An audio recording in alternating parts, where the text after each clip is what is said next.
Hello YouTubes, this is Grimweird coming back at you for more Enigmatica 2 Expert Mod Pack playthrough action for Minecraft 1.12.2, and we are on E2E version 1.75. So last time we did some terraforming, we went to the end a couple times, got some dragon's breath, made our angel ring, hooray, I get to hover now. And so things are going well. Showed off the new look of the monster farm with the added wither skeletons and then the new outbuilding for the wither boss. So everything is going good on that front, and now we need power. And so I have built power. Let me show you its features. To paraphrase Jorg Sprague of the Slingshot channel. So my store of palladium had gotten quite large, so about 48 hours ago or so I turned off my tier 3 void ore miner and my tier 1 void resource miner. I have plenty of sand and terracotta and gravel, and I have plenty of most of the ores, thanks in part to the void miner and in part to the dreaded combination of material stonework factory feeding an automated sieve. So I have tons and tons and tons of material, except for, of course, the rare stuff: iridium, titanium, draconium. I'm basically down to needing that kind of stuff now, technology-wise. So we needed to make a nuclear furnace. We needed to get big power, as in hundreds and hundreds of thousands of RF per tick, to run the higher level void miners for getting draconium and iridium and that kind of stuff, and also for turning on and building the personal nanobot beacon from Environmental Tech, which is hugely powerful. You can give yourself resistance 5, which makes you basically resistant to all damage except for chaos damage, and you can get all sorts of nice buffs. So to get more power, we needed a nuclear core, or a fusion core for our thing here. So if we take a look at how to build it, we needed top of the line Nuclearcraft plating. So this kind of stuff, sulfur we have from our blaze farm, uranium we can make just by one simple machine. Turns uranium ingots into uranium-238 from Nuclearcraft. We've been making advanced plating forever, since that's what we used for the Californium RTGs, and that's mostly just lead. It's this crystal binder. If we go back a step, this crystal binder, magnesium dust, we've got magnesium. We mined a couple of super veins, and also we have sifted in the auto sieve for some. Crushed rhodochrosite. This happened to be a ruby biome step when I started. So I have tons of ruby, which is turned into rhodochrosite by the atomic reconstructor. So we had plenty of that. Pulverized obsidian is good. Calcium sulfate is a whole other piece of work. So to get our stuff done, first we had to build a room to house a huge nuclear furnace, and then we needed to build some calcium sulfate production. So let's take a look at what I did here. I'll specifically not look at the rest of the room quite yet. Save a little mystery there. So in the wall here I have put our calcium sulfate production. So the end product is the calcium sulfate we needed to build the Nuclearcraft fusion core. And what this does is I've got a bin here that I put a bunch of sulfur in. I've turned this off for now because I've got all I need for now. But the first step is you need an electrolyzer, which turns water into hydrogen and oxygen. We need oxygen to react with a melter to make molten sulfur. So the sulfur goes into the melter. We get molten sulfur and oxygen. Goes into the first chemical reactor. Oxygen, molten sulfur. And it makes sulfur dioxide. The sulfur dioxide then comes over to the next chemical reactor, gets more oxygen from the electrolyzer, and it produces, from sulfur dioxide and oxygen, it produces sulfur trioxide. The sulfur trioxide comes over here, and it interacts with water and it becomes sulfuric acid. The sulfuric acid goes into the last chemical reactor. Sulfuric acid and fluorite water will make the calcium sulfate solution. So the fluorite water comes from down here, the fluid enricher, which takes crushed fluorite, and fluorite is peridot, which is one of the biome gems, converted to fluorite by the atomic reconstructor, sort of like the ruby goes to rhodochrosite. So you take some of that and crush it and mix it with the water in the fluid enricher to get the fluorite water to react with the sulfuric acid from this process of sulfur dioxide, sulfur trioxide, sulfuric acid. And that spits out some calcium sulfate solution, which goes into a crystallizer to make calcium sulfate. So this is the process we needed to go through to make our nuclear core. And then if we take a look at the rest of the nuclear reactor, the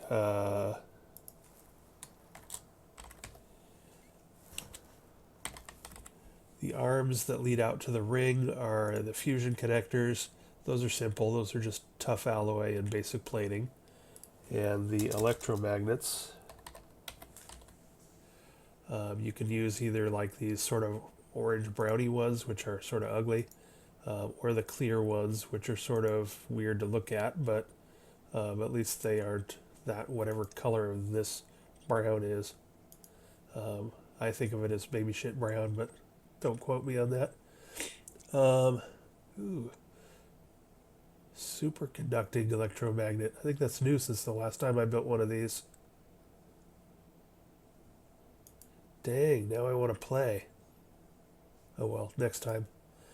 And then the transparent fusion ones is what I'm using, but you can see that those require copper solenoids. Now the copper solenoids can be made with UU matter, so I just printed out an entire chest full of stacks of them, so that was no big deal. And then again, the advanced plating we've been making forever since the Californium RTGs required it, and it's basically just a bunch of lead, graphite from smelting coal, tough alloy, etc., which is an alloy of lithium and ferroboron. So we just made about 448 of those, and we're good to go. And we have assembled it. Ta-da! So what we got going on here is this is the fusion core. It's a 3x3 by 3. You can interact with it pretty much from all sides, I think.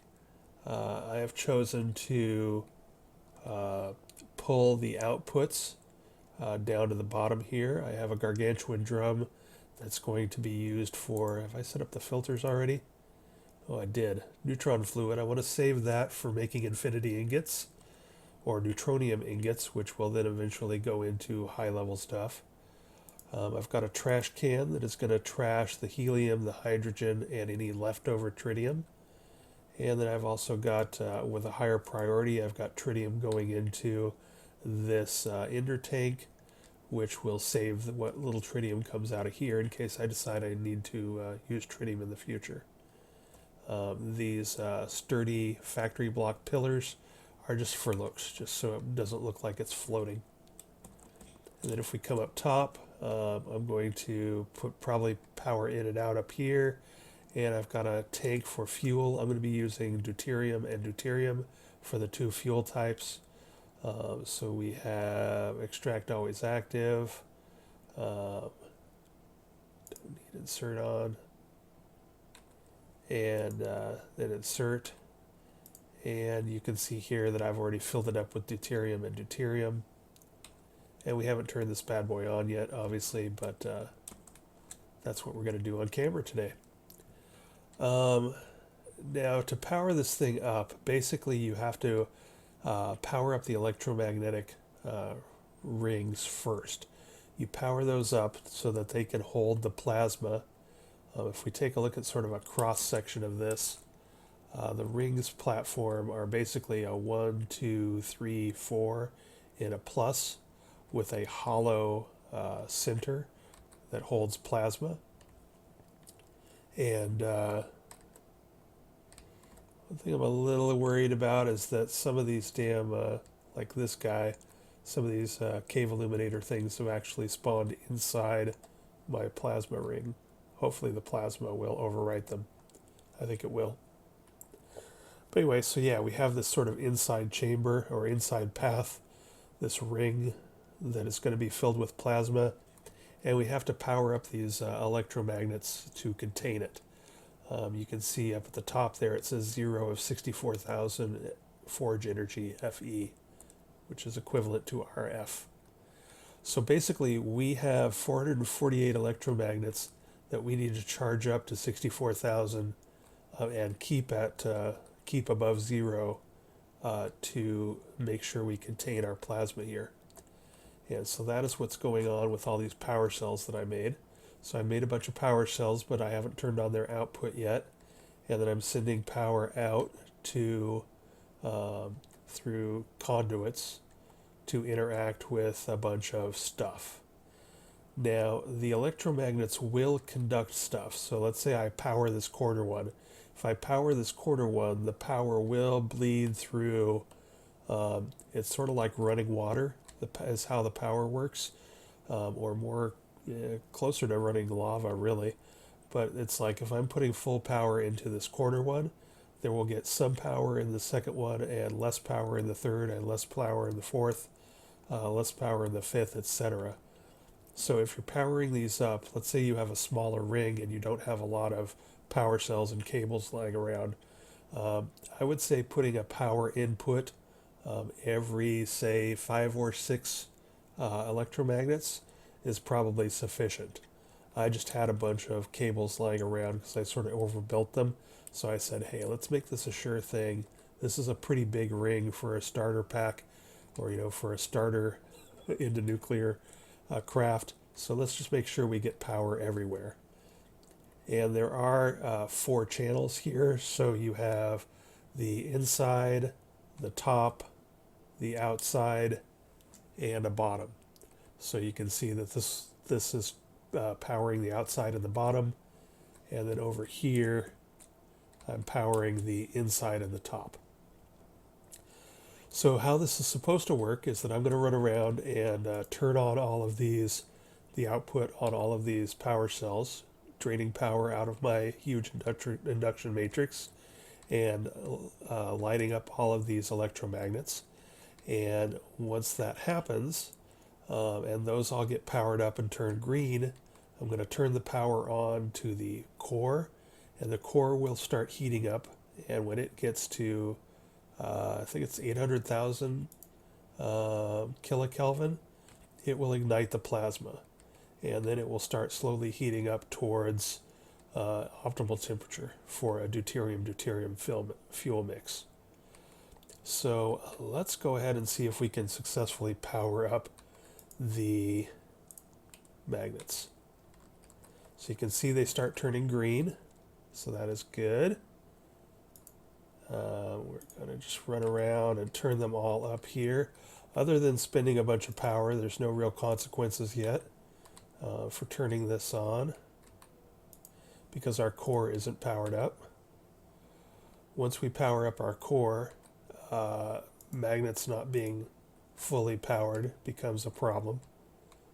So we want to make sure our magnets are all up and stable and green, and that everything is go, go, go before we start powering up the core.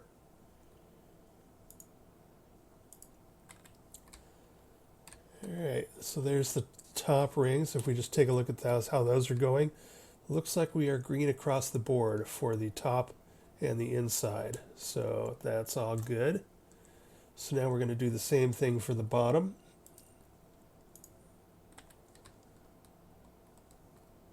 And again, where things get complicated is if you are trying to do this a little earlier in the pack, depending on what access you have to calcium sulfate and whether this is an expert or non-expert and how hard this is to get up and going, is basically just how much coverage you're going to have. I have done this in the past with power sources, only like every 6 places or so. So you can see here, we turn this one on and it's spreading. Well, it doesn't really matter this time because I've got all of these damn cables everywhere. We will be able to take some of these cables away once we have everything up and stable to make the look a little better and to repurpose those cables for use elsewhere. And I think we're about done here.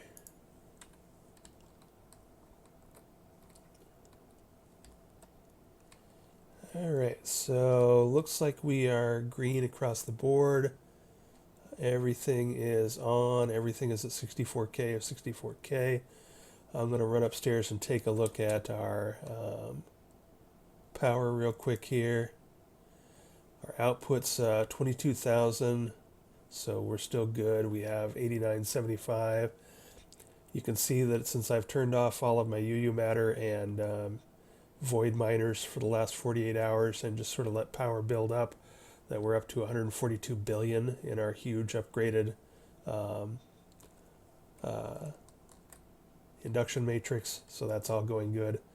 So everything is looking good on the power side, which means our magnets are all good. And so now we can turn on the core. So if we look now, the core says it's turned from red to now yellow-orange. It says it's a fusion reactor. It says the toroid size is 12. That is 11 connectors, and the inside ring is the 12, and the fusion will be out here. And temperature is blah, blah, blah. It's got deuterium and deuterium. I believe this is set on the on position. I have a hard time telling on from off, but if you don't void output overflow, so if you have output like helium-3 or something, it will stall your reactor if you don't deal with it. So you need to either pipe it out and or void the output overflow.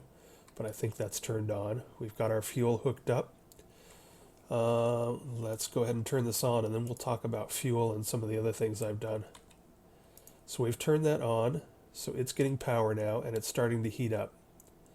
And so basically this guy's going to climb and climb and climb to, I think it's 800,000?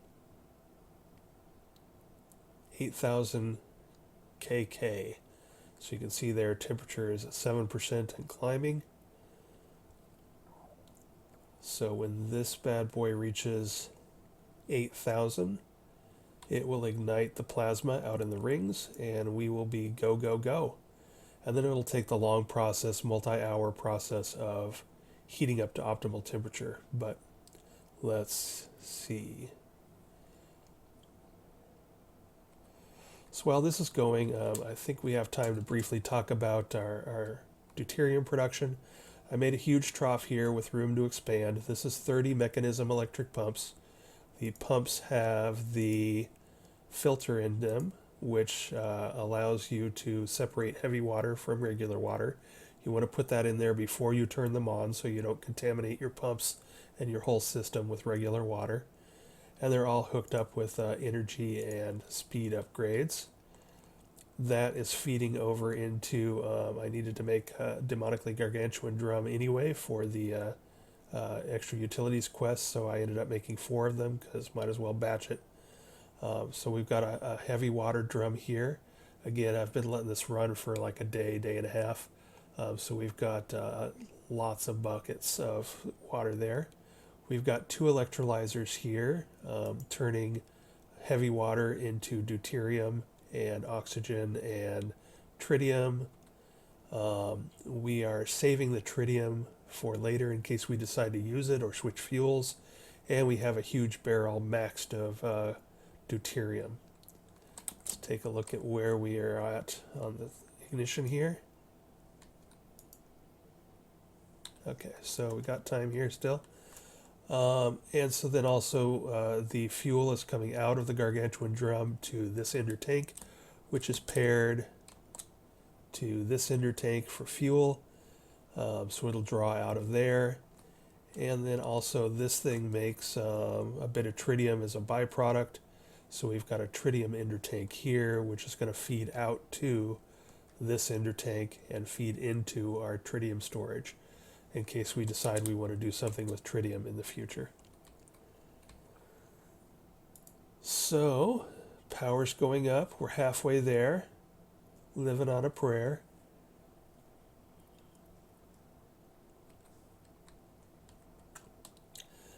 So anything more to say about all this? I have prepared some active coolers. I've prepared some infinite water sources. Once this ignites at 8,000, it'll start taking off and getting into the millions of Kelvin, or whatever.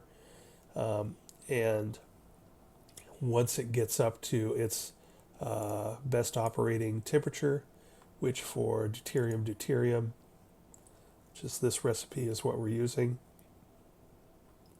The optimal temperature is going to be 5825 megakelvin, and it's going to output hydrogen, which we're going to trash, tritium, which we're going to save, and helium-3, which we're going to trash, and neutron fluid, which we're going to save for making neutronium ingots.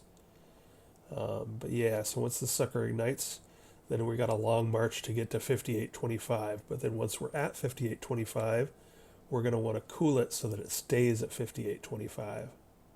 And that's 5825 megakelvin, not kilokelvin.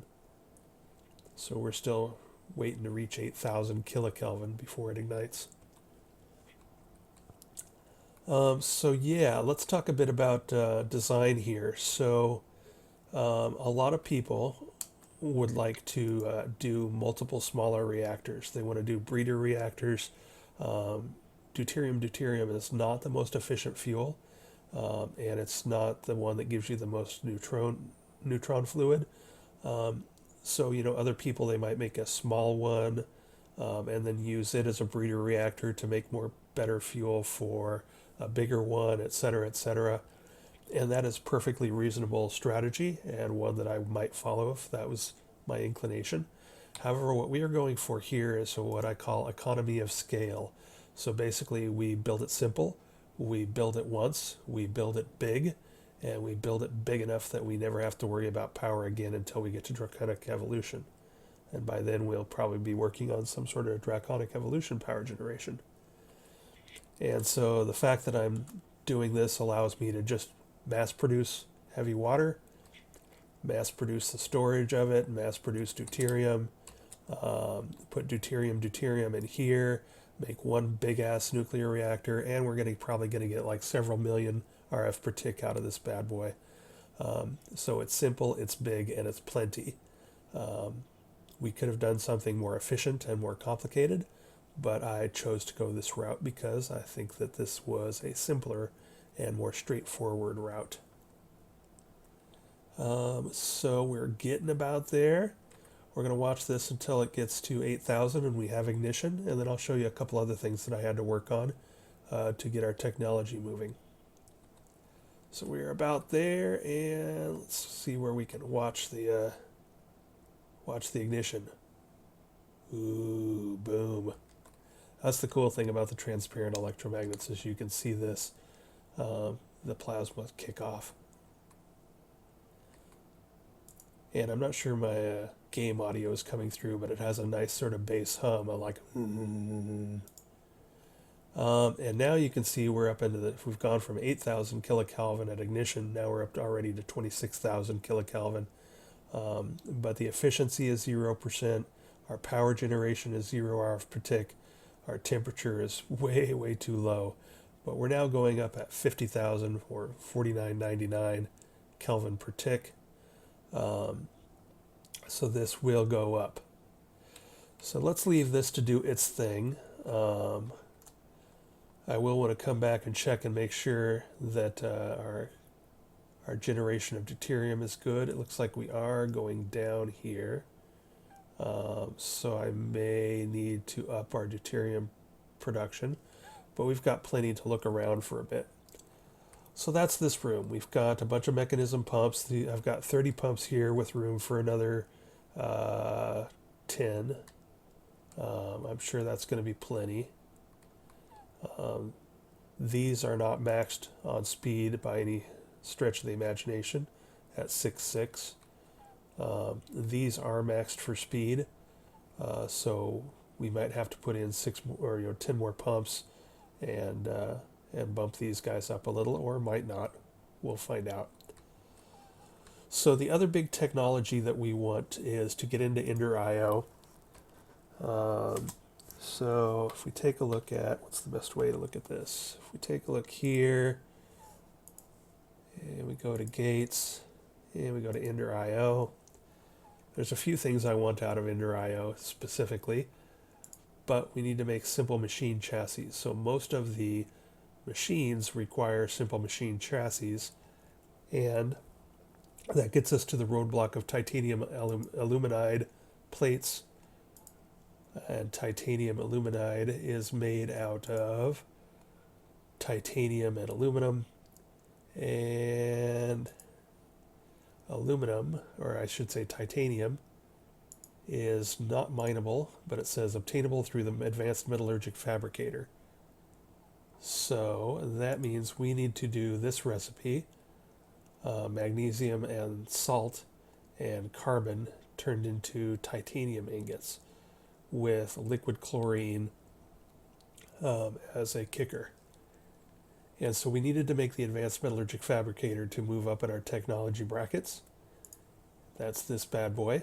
So this makes the blueprint that you put in the machine, the modular machinery, but the thing itself is actually a big old beast like this, which takes all of these machines. So that's what I've been working on while I've been waiting to make sure I have a big buffer of deuterium built up. So one of the first things that occurred to me, well, let's take a look at it here. When I looked at this and looked at what's going to hold me up on all of these machines, is I didn't have enough blocks of fiery metal. You can see 4 up from the bottom. It requires 6 blocks of fiery metal. And I did not have 6 blocks of fiery metal. And I'm not exactly sure. I assume that you can get drops like maybe the fiery water or some other drops in Twilight Forest to make fiery metal. But I wasn't really sure how to do that because last time, the only time I've ever done this, I got it from recycling fiery armor drops. And I needed to get around to doing that anyway because it's a good source of terra steel and other stuff. We also needed mutagen and then a bunch of other garbage. But let's take a look at that. So I've started setting it up over here. Take a look at my power generation real quick. All right, power generation, the output is still good. So I've started building the machine here. Here's the blocks of fiery metal. The way they do the borders, the graphics for the borders of these blocks of fiery metal is sort of cool. The way the gold on the outside rim isn't shown head on, but as shown from the side. Anyway, I had to make those, so I needed to recycle some armor drops or figure out some other way to do it. And I went ahead and set up an arc furnace from Immersive Engineering. So the hard part on this is getting enough coal coke to make the graphite electrodes, but we, thanks to ice and fire and the ability to turn ice and fire charred stuff into coal coke, we had plenty of that. So I've actually had these graphite electrodes sitting around for quite some while. I just haven't gotten a chance to build this and do things with it. Because the other main point that we needed was, and it's daytime, let's go upstairs and take a look.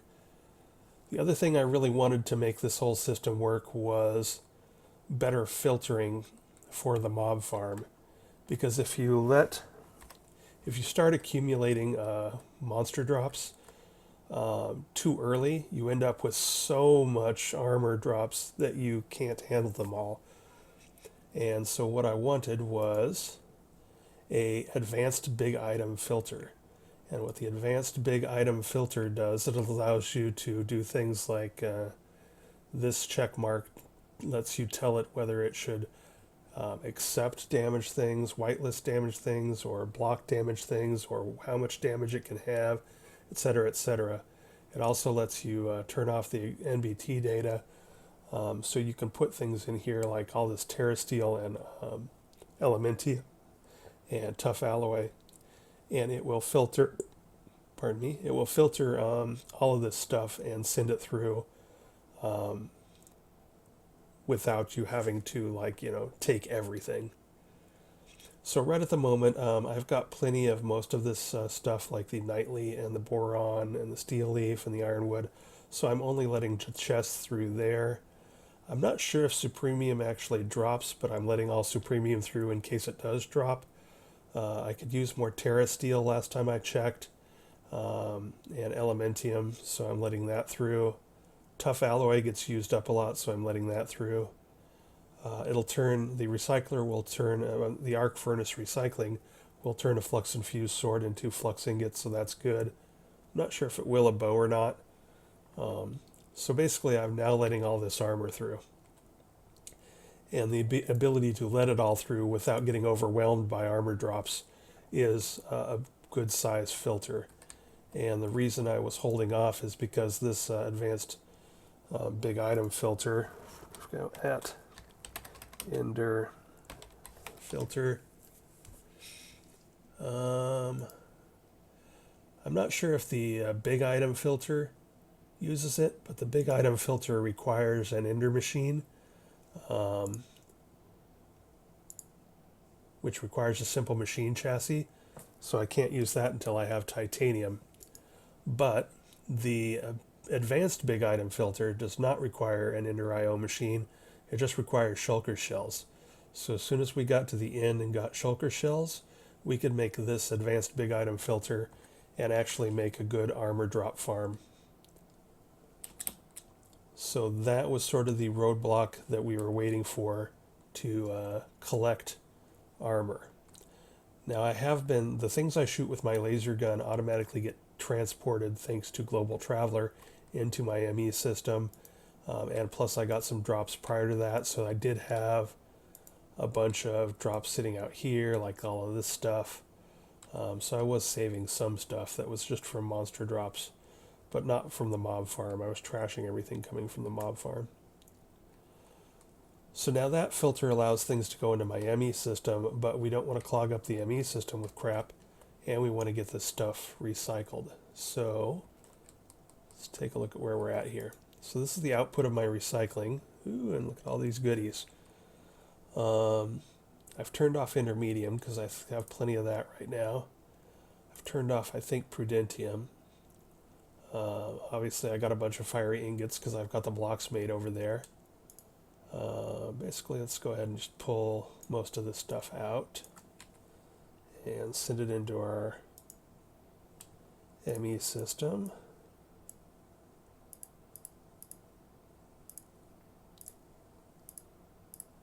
Make sure we got plenty of room there. So here's the system I got set up for that. We've got, so that ender chest out there has an import, or goes to a chest with an import bus on it. So anything that I let through my mob farm goes into my ME system. Now I need to bring it back out of my ME system, and that involves an ME export bus. So the ME export bus exports it into this box, which then goes up to a powered anvil.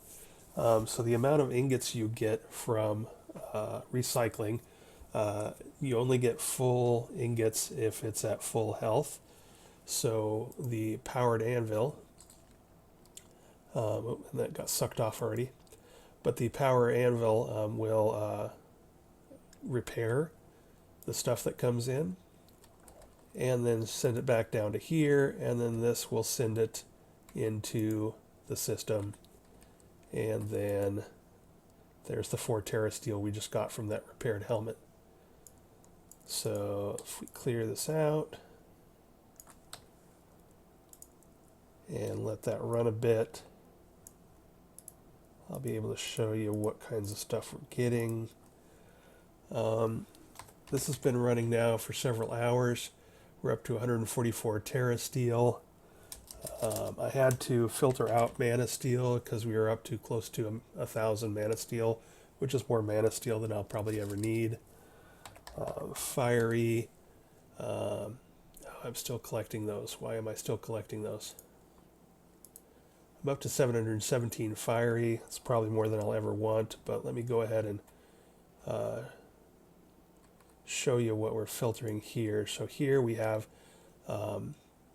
capacity cards that when you put an ME export bus on it, it just holds one spot in the middle for saying what you're going to let go. So it basically exports what you tell it to. If you put in one capacity card, it opens up 4 more spaces. If you put in a second capacity card, it opens up the rest. So you have 9 spaces to export stuff. And then a fuzzy card, much like the advanced big item filter, the fuzzy card allows you to ignore damage and ignore things like that. So now even though I've put that I'm exporting a 11 out of 510 durability leggings, it will of course export all leggings. Oh, you can see something came through. So we got another boron chest plate drop from our mob farm, and it came through and it's getting repaired. It'll pop over to there. It'll pop over to there. It'll pop up to there. Boom. And there's your boron coming out. And away you go. So yeah, let me go ahead and put, I got to at least get these out of my system. So this will allow us to see that in action. So now I'm exporting these guys. Put that one in there too. And again, export, repair. Once it repairs, it goes over there. Once it goes over there, it goes in here. And once it comes through there, it's shot out this side. So we'll let that run a second. Let's go check on our reactor real quick. I don't want to ignore it and let it get too hot. All right, so we are up to efficiency, or we're up to an efficiency of 0.2%. We are generating RF now, 27,000 RF, so it's not an insubstantial amount of RF, so that's cool. And we're only at 0.2%, so this is going to be a beast. So let's go back to looking at this stuff. Whoa, ground floor. All right, so anyway, here you go. This is all. These are all these things that were in my system. I'm just doing chess pieces because chess pieces give you the most ingots per item, and so you'll see on my it's over on this filter. I had to put 3 export buses on here to fit everything, but for the boron and the nightly plate and the ironwood and the steel leaf, I'm just doing chest plates just to because that gets me some input without overwhelming the system with all the helmets and the leggings and whatever. So I'm only doing all 4 pieces for things that I think I'll actually use. And I gotta go grab a drink. I'll pause here and be right back. All right, drink wrangled. You can see we've had a couple more drops that I've let through my mob farm. And these are going through. When I first started this out to clean up the backlog, I did end up tick accelerating the powered anvil, and you can see it moves much quicker. So don't be shy about tick accelerating this bad boy. It's not like it chugs on power or anything. So it goes quite nicely under full tick acceleration. So if you have a backlog or when you first start this up, that's a good way to clear things up.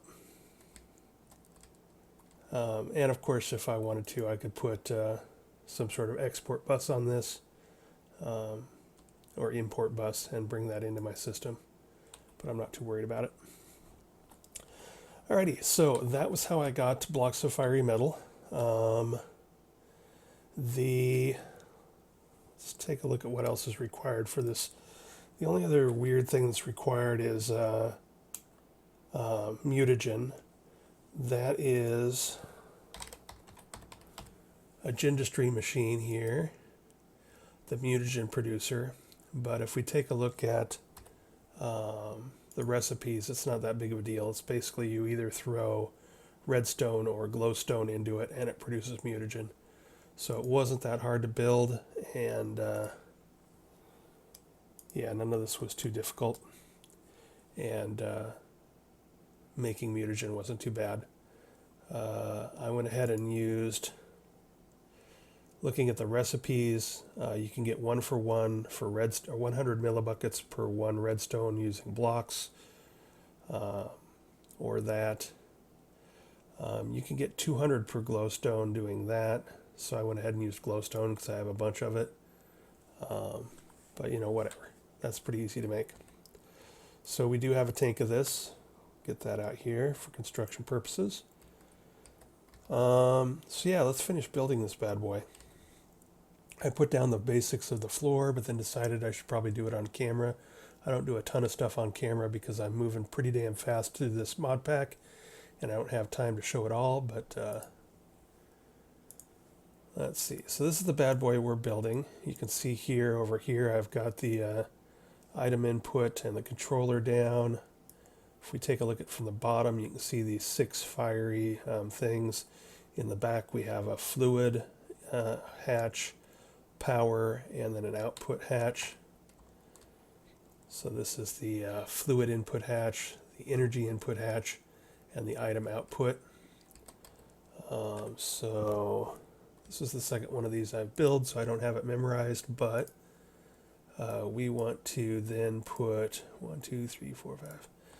The modularium machine casings go the rest of the way around. So 1, 2, 3, 4, 5, 6.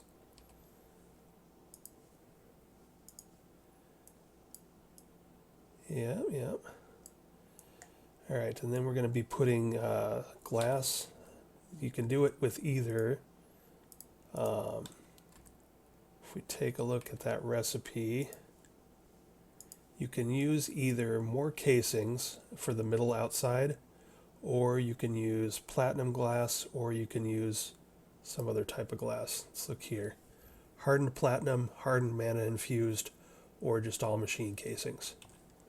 So I'm going with the hardened platinum because that's what I had easily available. We've got 9 of them, which is, oh, I should point out that the fiery metal will burn you if you step on it, so be aware of that. So that looks like it goes all the way around here. 1, 2, 3, 4. Does it go all the way around? Yes. All right, and then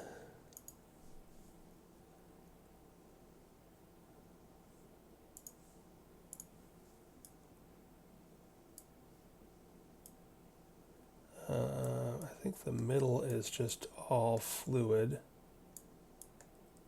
There's something weird here. How do you step through it? Okay, so there's that. Okay, yeah, it looks like all 6 of the buckets go in there. So let me grab a bucket out of my backpack. Here we go.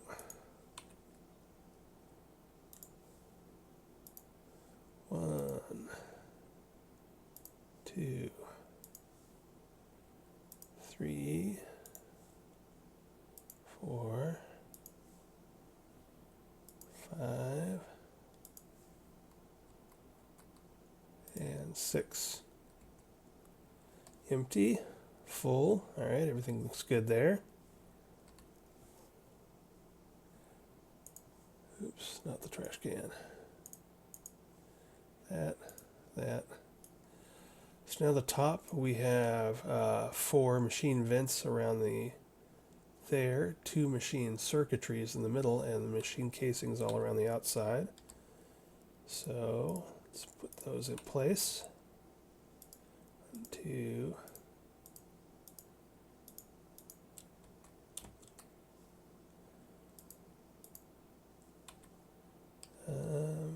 Am I doing something wrong here?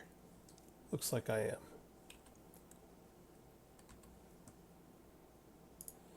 Did I not have enough machine casings? Looks like I may have been short on machine casings. So the machine casings are also the core piece that you build with. So basically all of these non-machine casings probably took a machine casing to build them.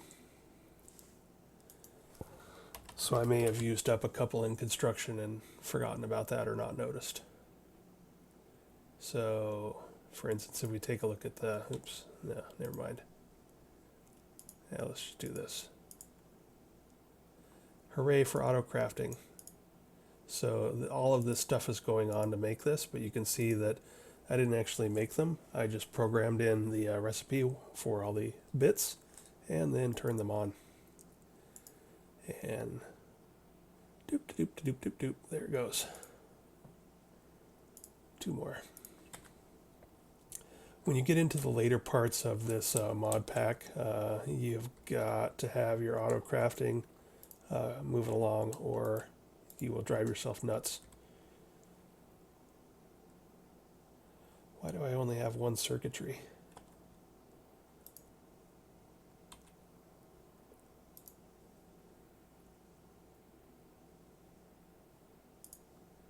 I'm not sure.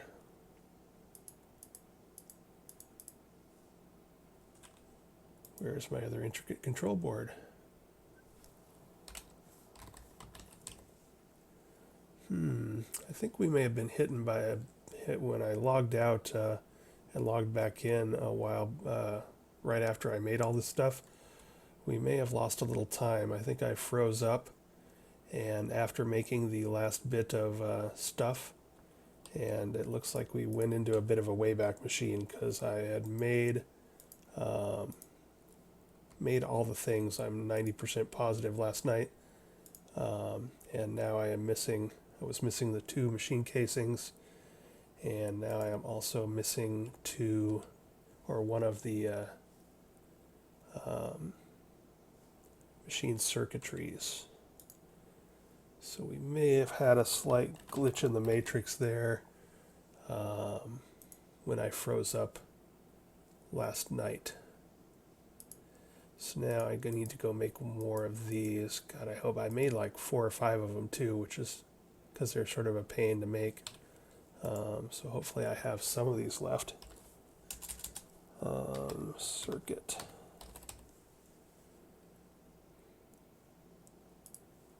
So we need one of those, and 2 of those, and 1 of those. And it looks like I do not have any more the other kind.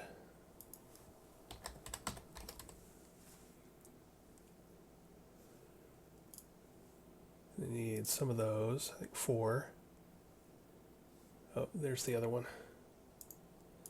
Alright, so it looks like we have everything we need. Let's go up there real quick and see if we can bust this out. I do not have this particular, whoa, where am I? I do not have this particular thing wired up because it requires the carpenter, and I do not have this hooked up for automation because it's a pain in the butt to automate. Where's the sink? Should be a sink around here somewhere. There's a sink.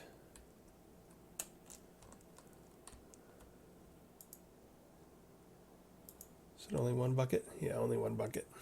So here we go. Yeah, so I made about a couple spares of these last night, but then I crashed right after. So that must have been what happened to the rest of all this stuff. But there we go. We have got one. Everything is fine. Don't panic.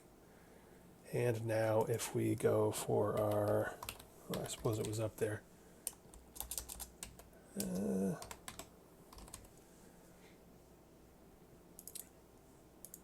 Craft that. Oh, now what's your problem? Oh, I didn't put this in there.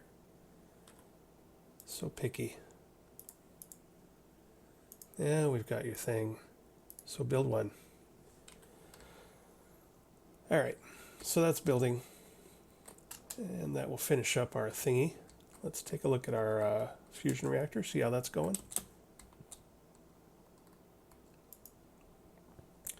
We are up to 1200. We want this number, if we show recipes and go to deuterium, and mouse over the arrow, we are looking for an optimal temperature of 5825. Yeah. And so we are at 1, 2, 3, 4, which is only 3% efficiency, 3.5. And we are making 27,000 RF per tick. So we got a long ways to go there. So let's go back upstairs. Our circuitry is done.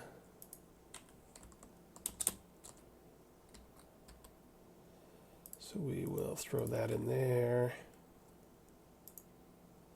And we should have a machine. Not enough structure found. Advanced Metallurgic Fabricator, that is good. Blueprint found, none. So we got to put this blueprint that we made in there. So now the blueprint is found, the structure is found, status, not enough energy. So we're good to go. And we'll give this bad boy some power.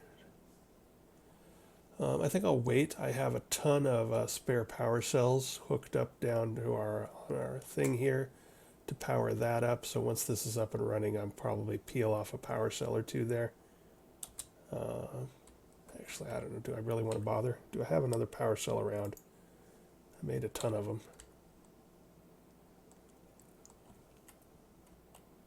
One of the next things we're going to end up doing is making flux networks so I can put flux points around and have better wireless power. I tell you what, we have so much stuff, so much basic resources that for things that cost basic resources, things like emeralds and diamonds and garbage like that, it's simple enough just to make it. Boom, problem solved. So we'll click on this one. We will link this card from 9. Now this card is also 9. We will throw this down here. We put that card in it. Boom. It's now got power. Switch it all to out. Boom. The machine now has power. So now it's just missing input items. So I am ready to make titanium. Let's take a look at that real quick. We're probably running out of time here, so we'll probably do one last check on the fusion reactor and then call it an episode. But let me show you what I'm going to do with this bad boy now that I got it. I need to set up liquid chlorine production. So much like the calcium sulfate below, this is going to be sort of just 2 or 3 machines to turn. Let's see. Let's look at it this way. So I've got magnesium ore, I've got, so salt, one handy thing, there's different ways to make salt, but it may not be clear to people who are not familiar with PAMs. So let's take a look at how you can get salt out of PAM's Harvest Quest. The carbon plates are easy, you just got to compress a bunch of stuff. We do need a compressor to make this, so I do need to figure out what's wrong with my IC2 machines and why no power cables are hooking up to them. If that's some sort of permanent glitch, then we could be in trouble and this playthrough could be over. But we'll figure it out. The liquid chlorine comes from a concentrating machine. So we will take an electrolytic separator and separate brine into sodium and chlorine. The brine is going to come from a melting salt, because we do not have an evaporation setup for mechanism, because we're bypassing that. So we're going to put salt in a melter, then we're going to separate that with an electrolytic separator, and then we're going to condense the chlorine gas into chlorine liquid to be pumped into here to make titanium. So let's take a look real quick at salt, because this one made me scratch my head for a bit. PAMs will make infinite salt for you. So if you come in here and you type salt, I should say what here is. If you're not familiar, this is the cooking table for cooking for blockheads. This sort of acts as your recipe interaction. You can see it's got a 3x3 crafting type grid on the top. Cooking for blockheads, and this thing. If you put in salt here, salt is an ingredient that you can use. If you click to see recipe, it is a pot, which is a reusable item. It's easy to make, and a bucket of water. If you hook up a sink, which this is the sink that we use all over the place because it gives infinite water. If you hook up to the sink to this multi-block PAM structure, then you have a reusable pot and all the fresh water you want from the sink. So this now becomes a free recipe. If I shift left click on it, stack of salt. What? You need more salt? Done. Have some salt. There's what we're going to put into a melter to make brine, and that's what we're going to use the brine to make chlorine gas, and the chlorine gas is going to be turned into chlorine for making titanium. So there are much harder ways to make salt in this mod pack, so I wanted to be sure and point that out. Because if you end up going through a harder way to make salt, that could be a long process for you. Right, so we'll come back and probably much like we did below with the calcium sulfate, probably right in here, I'll just set up a melter and a electrolyzer and a condensator and in here to make that, and then we'll pump the fluid the fluid will go into here, so maybe I'll put it in the wall right here, and we should be good to go. And so next time when I come back, we will have titanium. And our runtime for this episode is getting sort of long probably, so let's take a look at how this is going. And also next time, in addition to having titanium and getting Ender IO up and running, we will also look at the active cooling that I install on this bad boy. We are at 6%, so this is going to be a multi-hour process. I will say that I think you can, I haven't tried it, but I've seen it done. The tick acceleration block for this one is the bottom middle one. So if we do some tick acceleration there, and then click on it, oh, we run it out of deuterium. That's not good at all. That's not good at all. So that stalls us. And we're plummeting. So be careful with tick acceleration.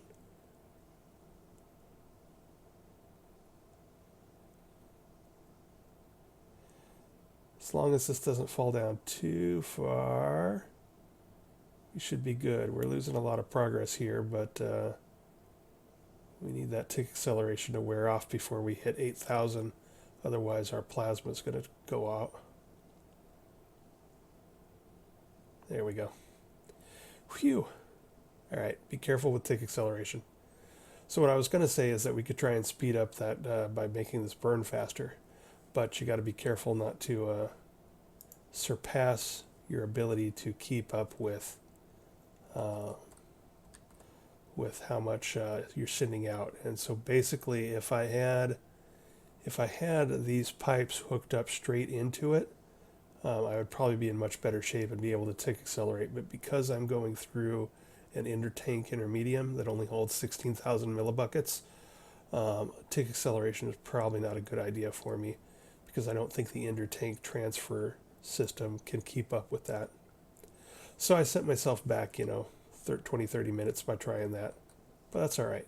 You live and you learn.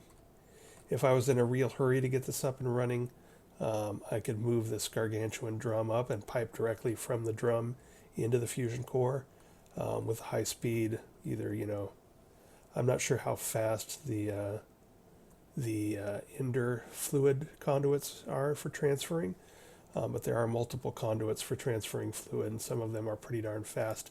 So I could figure out what that is and make sure that I could keep up with it. So that's what I would do if I was in a real big hurry to get this up to running efficiently.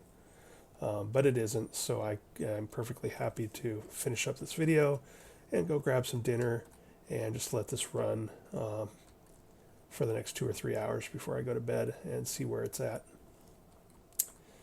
So that's where we're at. Yeah, so we've got these 30. I told you I wanted to keep an eye on our production here. We're at just under 9,000 barrels of heavy water there, and we do not seem to be going down at the moment. We are going down there. Well, basically, what I'll just be doing is I'll just be watching this, and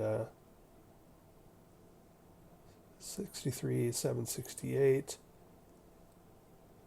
763.5, 761. So we are using up a decent amount of deuterium. We are going down at a noticeable clip, which means I'm going to need to either put more speed upgrades in this, and therefore probably put in those next 10 pumps, or I might also, these become much less fuel efficient as you go up in energy upgrades. 4 isn't too bad, 6 is starting to push it. If I go too much higher than 6 speed upgrade on these electrolyzers, they start to take up a bunch of power. Pretty soon, that's not going to matter at all because I'll be making several million RF per tick.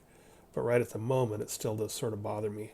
So what I'll probably do is make a third electrolyzer here and put in another 10 pumps, and we should be good to go.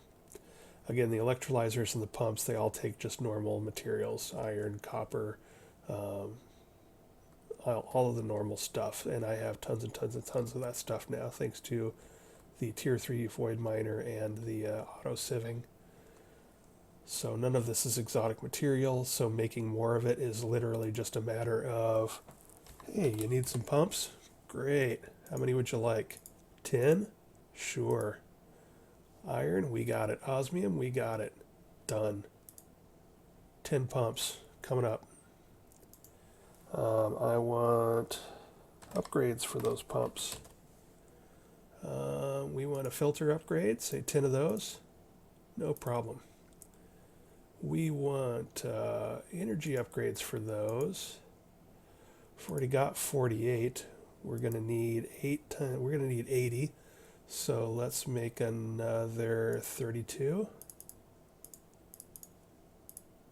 Done. For these, we got 48. We're going to want another 32. Done. All right, new pumps coming right up.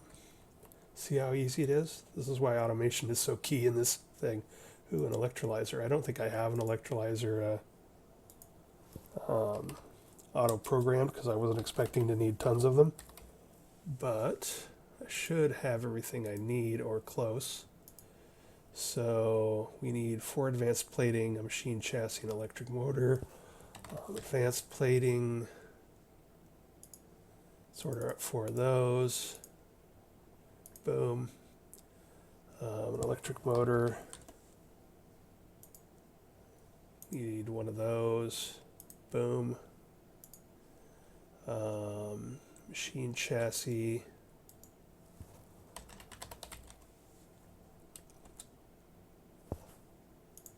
Need 1 of those. Coming right up. Graphite ingots.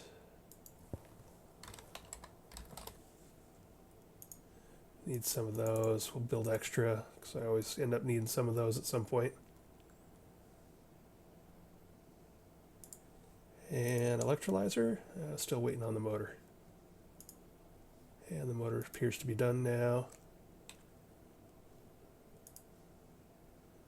So, electrolyzer. Where's my electric motor?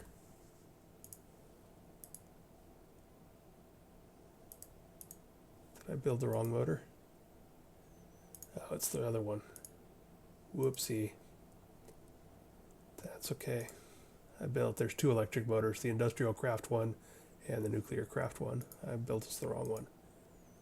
No big deal. Okay, there. We've got another electrolyzer. So we'll throw this bad boy up here.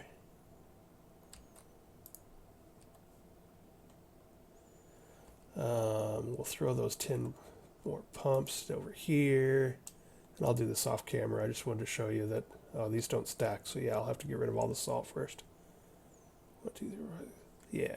So anyway, that's what I'm going to do. We'll take care of that. Make sure that we're making plenty of deuterium to hold steady with what this guy burns per tick. And that's about it. So we have the ability to make titanium. We have the ability to recycle armor. You can see we've got some elementium coming through now. Some elementium boots are being repaired. We've had some elementium. We've had a bunch of fiery go through. I'm probably going to go unfilter fiery so that fiery armor from my mob farm goes straight to the trash, because I probably have more fiery than I will ever want or need. So I'll probably go discontinue that. But that is going well. Plenty of room on my electrodes left. These will break down eventually, but since coal coke is so easy to get with the ice and fire, that's not a concern really. Yeah, so we are good to go. Is there anything else I did? I think that's about it. So let's call it an episode. And next time we'll do some Ender IO. We'll have some titanium. I'll show you the active cooling on my Nuclearcraft fusion reactor that we just built. We'll see how much power that bad boy cranks out. And we can start working on other stuff. What is other stuff? Oh, we can turn back on our environmental tech bad boys. So we can turn back on the void miner, and we can upgrade it to tier 4.